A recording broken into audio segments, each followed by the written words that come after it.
The Battle of Little Bighorn sent shockwaves across America. The nation demanded retribution. In the United States at that time, the word went across the country that Custer was massacred.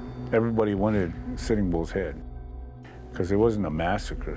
How can it be a massacre when the aggressor lost, you know? I mean, it would have been the other way around. The Wounded Knee was a massacre. This battle was a battle because a group of soldiers came to fight the Lakota people. And this uproar across the United States that wanted Sitting Bull's head when he crossed the border, so they couldn't come and get him because of the Canadian border. James Walsh of the Canadian Northwest Mounted Police was sent to watch over Sitting Bull and his people. The two men became friends.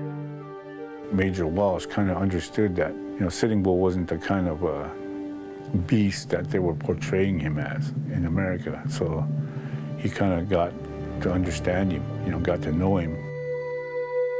Walsh did his best to keep the Sioux in Canada. He was even going against his own government to try to keep the Lakota up here in Canada, but eventually, you know, it was a losing battle. The government didn't want him up here. They had their own native people, they say, and that the Lakota didn't belong up here. But he also went to Washington on Sitting Bull's behalf, because Walsh said, I'll make sure they're not going to prosecute you or execute you or nothing, or your people, you know, against this Custer thing. So then he sent word to Sitting Bull, told Sitting Bull that it was okay for him to come back. Before leaving, Sitting Bull gave Walsh his most precious possession. He took the headdress off and he laid it on the table and he said, I give you this as a gift, you know, for my friendship to you.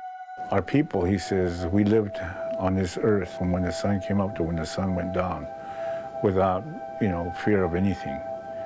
He says, but now, he says, we're beggars and refugees from our own land. And he walked out. And that was the last time the two seen each other, really. He had to really have enormous, true friendship to somebody to do something like that, to give a headdress like that to, especially to a non-native.